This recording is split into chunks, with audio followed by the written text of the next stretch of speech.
गेंदा सेठ सुबह सुबह बाजार में सब्जी खरीदने के लिए दुकानदार से भाव पूछ रहा था। अरे ओ सब्जी वाले, ये मूली आजकल कितने भाव की चल रही है भाई? सब्जी वाला डरते हुए बोला। अरे सेठ जी, जहाँ तक मैं जानता हूँ तो सब्जी खरीदने तो आपका नौकर या आपकी पत्नी आती है। हाँ हाँ, आज मैंने सोचा कि क्यों ना आज मैं सब्जी खरीदने जाता हूँ। अब जल्दी से मूली के भाव बताओ, मेरा आज मूली खाने का बहुत मन है। मूली हाजमे के लिए बहुत अच्छी होती है ना। आपके हाजमे के चर्चे तो दूर दूर तक राज्यों में फैले हुए हैं सेठ जी। आप मूली खाकर क्या करेंगे? बकवास मत करो और मूली के भाव बताओ, समझे? 20 रुपए किलो। 20 रुपए किलो? इतनी महंगी? पहले मैं मूली चखूंगा, उसके बाद खरीदूंगा। इतना बोलकर गेंदा सेठ ने एक मूली उठा ली और उसे खाने लगा। बहुत स्वादिष्ट है। कुछ ही देर में गेंदा सेठ दुकानदार की सारी मूलियां खा गया और दुकानदार से बोला, तुम्हारी मूली बहुत स्वादिष्ट थी।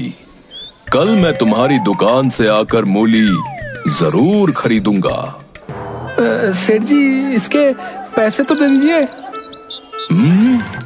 पागल हो गए हो क्या? अरे चखने के कोई पैसे देता है भला? इतना बोलकर गेंदा सेठ वहाँ से चला गया। दुकानदार सर पीटते हुए अपने आप से बोला, अरे मैं तो बर्बाद हो गया, मैं तो लुट गया भैया। ये भुक्कड़ सेठ मेरी सारी मूली खा के चला गया। अरे कलवा डाकू, तू बड़े बड़े लोगों का अपहरण करता है। अरे इस भुक्कड़ का अपहरण क्यों नहीं कर लेता? सारे गांव को मुक्ति मिल जाएगी। अगले दिन गेंदा सेठ सोकर उठकर सीधे अपनी पत्नी से बोला, अरे जल्दी से खाना लगाओ भाई, मुझे बहुत तेज भूख लगी है।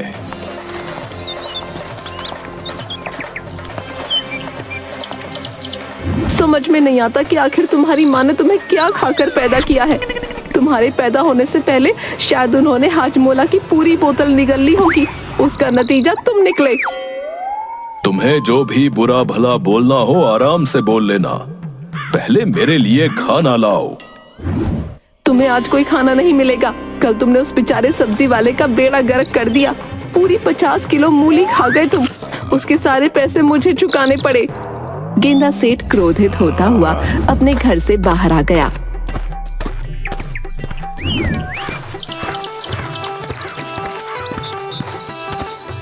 अचानक उसके मन में एक विचार आया। गेंदा सेठ सीधे अपने गांव के बाजार में चला गया।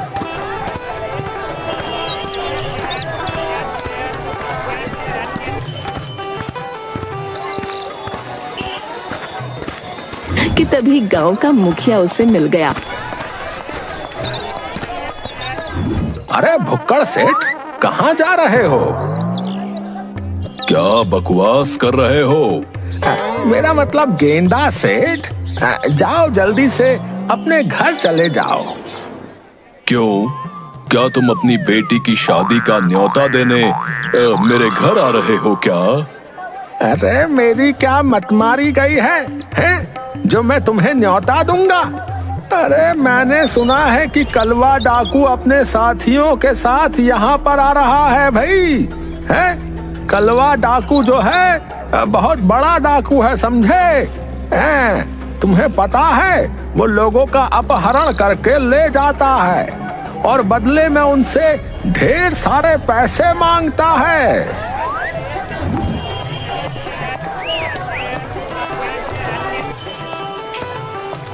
इतना कहकर मुखिया वहां से चला गया। गेंदा सेठ मुखिया की बात को अनसुना करके सीधा एक फल वाले के पास जाकर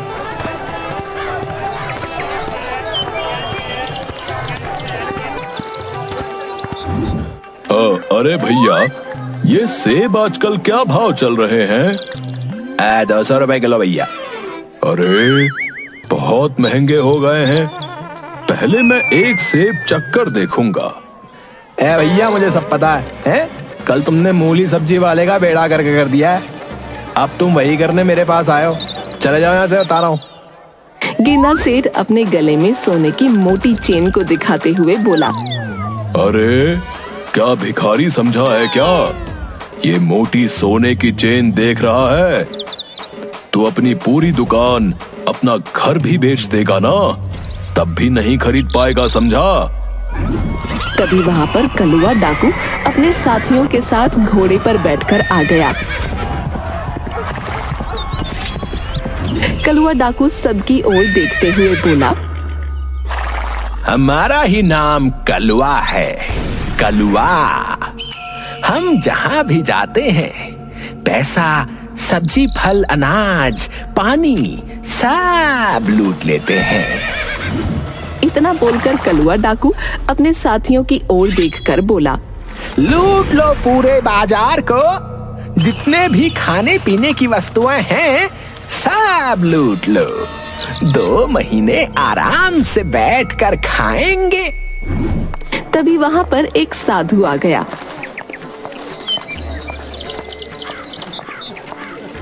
जो कलुआ की ओर देखकर बोला, ये सब गलत है कलुआ, तुम्हें इस तरह से गरीब लोगों को लूटने का कोई अधिकार नहीं है। कलुआ हंसते हुए साधु से बोला, हमारा नाम कलुआ है साधु। बाप का, दादा का, नानी का, नाना का, सबका नाम थुकाया है इस कलुआ ने। देखो कलुआ, मैं दिव्य दृष्टि से देख रहा हूँ कि तुम्हारे ग्रह सही नहीं चल रहे। आज इस बाजार को लूटने का इरादा त्याग दो, नहीं तो तुम जीवन भर पछताओगे। अरे जा जा पाखंडी साधु, हैं? अगर ऐसी बात है तो मैं पूरे बाजार को लूटूंगा भी, और साथ ही साथ इस गांव में एक अमीर व्यक्ति का अपहरण भी करूंगा। तभी कलुआ की नजर गेंदा सेठ पर पड़ी। देखने में तो तू सेठ लग रहा है।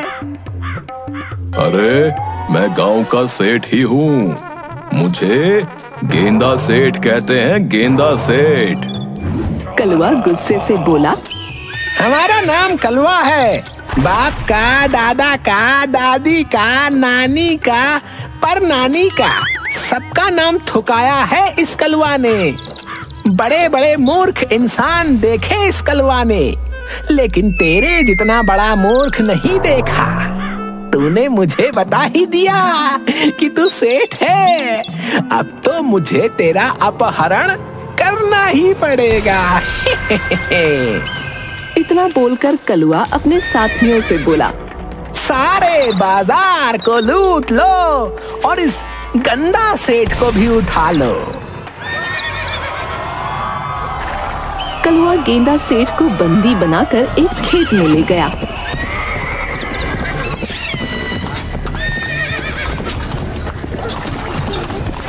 और अपने साथी से बोला, इस सेठ को धूप में ऐसे ही खड़े रखो, थोड़ी तो चर्बी कम होगी इसकी। खा खा कर तोंद का पठानकोट बना रखा है, बताओ।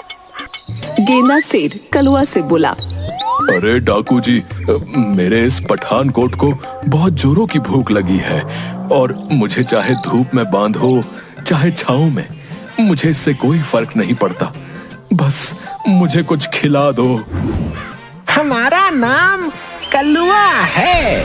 बाप का, दादा का, दादी का, नाना का, नानी का, परनानी का, सबका नाम थुकाया है इस कलुआ ने। हम बहुत बड़े डाकू हैं, लेकिन हमने आज तक कभी किसी को भूखा नहीं मारा। तेरी ये इच्छा भी हम जरूर पूरी करेंगे। इस खेत को देख रहा है, ये मेरा ही खेत है।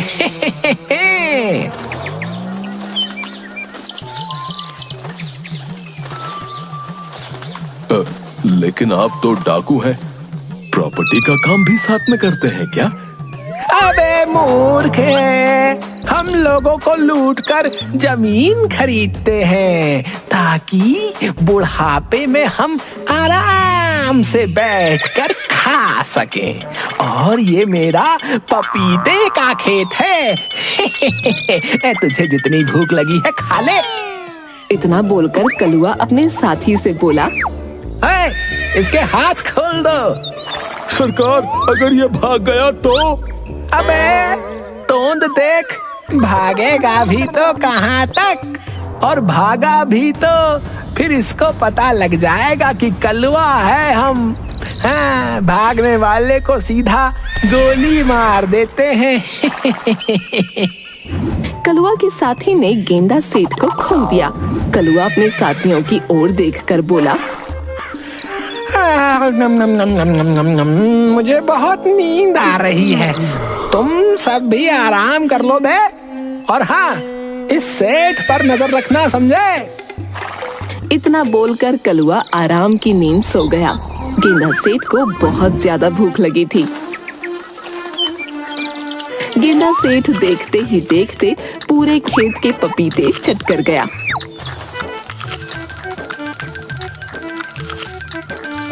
कलुआ जब सोकर उठा तो उसने देखा उसके पपीते के खेत में पपीते का नामो निशान तक नहीं था।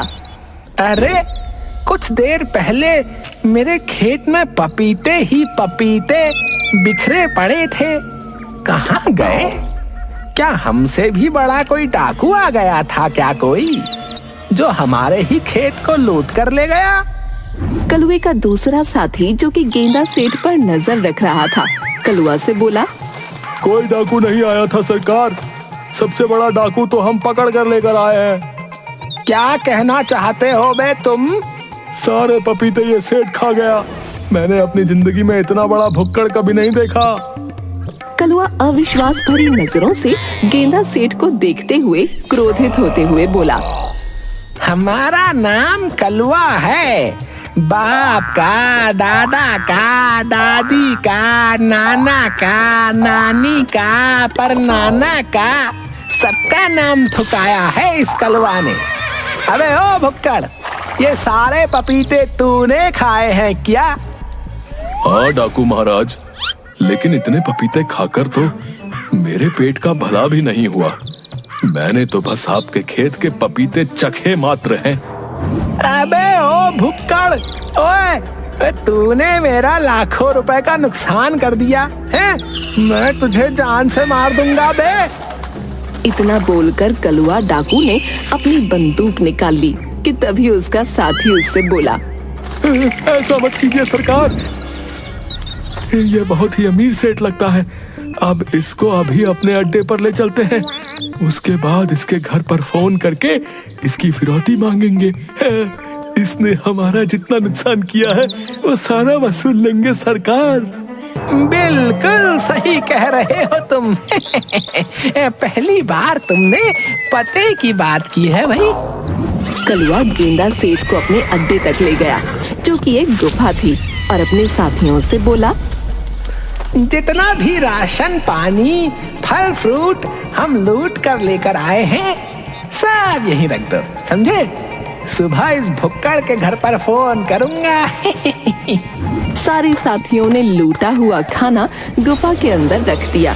कलुआ गुस्से से अपने साथियों से बोला, हम अपने रसोइये को भी 3 दिन बाद खाना देते हैं, समझे? मगर ये भुक्कड़ मेरे खेत के सारे पपीते खा गया। तभी कलुआ का एक साथी कलुआ से बोला, सरदार, हमारा रसोइया कहीं नजर नहीं आ रहा सरदार। अरे जाकर देखो जरा, है कहीं भाग तो नहीं गया? सरदार, मुझे लगता है कि हमारा रसोइया भाग गया सरदार। अरे ऐसे कैसे भाग सकता है वो, है? अरे मुझे बहुत तेजी से भूख लगी है, खाना कौन बनाएगा? सरकार, 3 दिन तक जब रसोइये को भूखा रखोगे तो वो बेचारा अपनी जान बचाकर भागेगा ही। तुम सब तो जानते हो कि मुझे भूखे पेट नींद नहीं आती बे। अभी रात भी होने को है, अब मैं क्या करूंगा? तभी कलवा का एक साथी गेंदा सेठ की ओर गौर से देखते हुए बोला, अरे भाई, तुम खाते तो बहुत हो, मुझे विश्वास है कि तुम भोजन बनाना भी जरूर जानते होगे।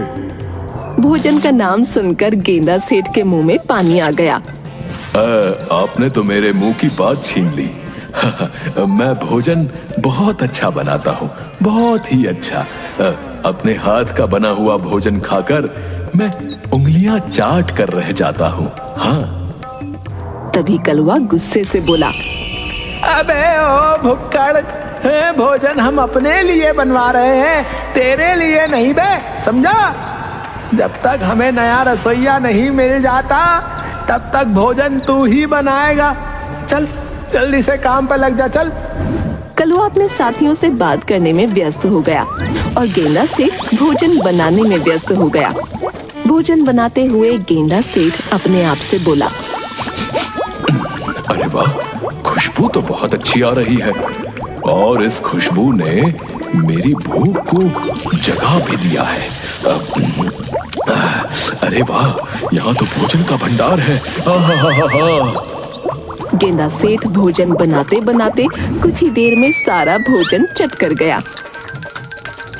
तभी कलवा वहां आकर गेंदा सेठ से बोला, अरे क्या हुआ, भोजन बना कि नहीं बना है? भूख से मेरे पेट में चूहे दौड़ रहे हैं। डाकू महाराज, भोजन तो मैंने बना लिया था, लेकिन मुझे बहुत तेजी से भूख लगने लगी थी। मैं सारा भोजन खा गया। ये सुनकर कलवा को अपने ऊपर बिजली गिरती हुई सी महसूस हुई।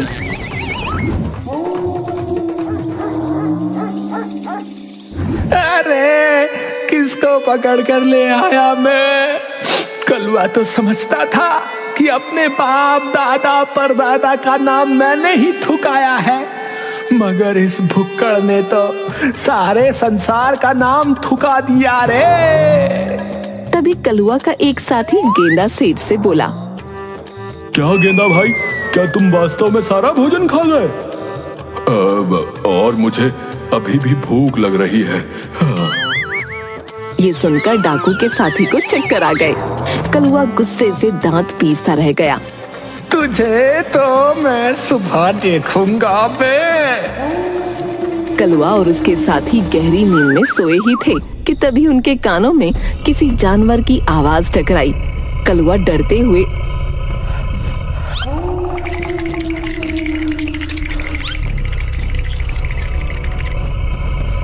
क्या हमारी गुफा के अंदर कोई जानवर घुस आया है क्या? नहीं तो सरकार, मुझे तो कोई भी नहीं दिखाई दे रहा। तो फिर ये भयानक आवाजें कैसे आ रही हैं? कलवा और उसके साथियों ने देखा कि गेंदा सेठ भयंकर खर्राटे ले रहा था। वो देखो, ये भुक्कड़ हमारा सारा भोजन खाकर खर्राटे ले रहा है। जब से मैंने इसको किडनैप किया है तब से मेरा जीना हराम हो गया है। एक तो मेरे सारे पपीते खा गया, ऊपर से लूटा हुआ सारा भोजन खा गया और अब चैन से सोने भी नहीं दे रहा कमीना। इतना बोलकर कलवा उठकर बैठ गया और गेंदा सेठ को एक लात मारते हुए बोला, अबे उठ, अगर तेरे खर्राटे मेरे कानों में और पड़े ना तो कहीं मैं बहरा ना हो जाऊं बे। गेंदा सेठ आंखें मसलते हुए उठकर बोला, क्या सुबह हो गई है डाकू महाराज? तभी तो मैं कहूँ कि मुझे सोते में भूख क्यों लग रही है। ये सुनकर कलवा अपने बाल खींचते हुए अपने साथी से बोला, अबे ऐसे ले जाओ मैं जल्दी से इसे इसके घर छोड़ कर आओ यार। मैं इसे अब 1 मिनट भी बर्दाश्त नहीं कर सकता। ये सुनते ही गेंदा सेठ ने तुरंत कलवा डाकू के पैर पकड़ दिए। नहीं नहीं डाकू महाराज, मुझे घर मत छोड़िए। मैं आपके यहाँ जीवन भर रसोइये का काम करूंगा और भोजन बनाऊंगा। अबे पागल हो गया क्या? ये क्यों नहीं कहता कि सारा भोजन बनाकर तू ही खा जाएगा और हमें भूखा मार डालेगा? नहीं नहीं, ना तो हमें खाने देगा और ना सोने देगा। नहीं डाकू महाराज, मैं घर नहीं जाऊंगा, मैं बता रहा हूँ। गेंदा सेठ ने कलवा के पैर कसकर पकड़ लिए। अबे छोड़ मुझे, छोड़ दे। नहीं। कलवा क्रोधित होता हुआ अपने साथियों से बोला, अबे तुम सब खड़े खड़े मेरा मुंह क्या देख रहे हो? इस भुक्कड़ की पकड़ इतनी मजबूत है कि मेरे पैरों में दर्द होने लगा है। जल्दी से इसे बांधो। सारे डाकुओं ने गेंदा सेठ को तुरंत बांध दिया। चलो इसके घर पर छोड़कर आते हैं इसे। कुछ ही देर में कलवा साथियों सहित गेंदा सेठ के घर पर खड़ा हुआ था। डाकू महाराज, यह अन्याय है। मैं आपका साथी बनने के लिए तैयार हूँ, मगर आप फिर भी मुझे मेरे घर पर क्यों ले आए? मैं भी डाकू बनूंगा। अब तू सबसे बड़ा डाकू ऐसे भी है। गलती से अगर तू मेरे गिरोह में शामिल हो गया ना, तो कुछ ही दिनों में सारे संसार का खाना कम पड़ जाएगा, समझा?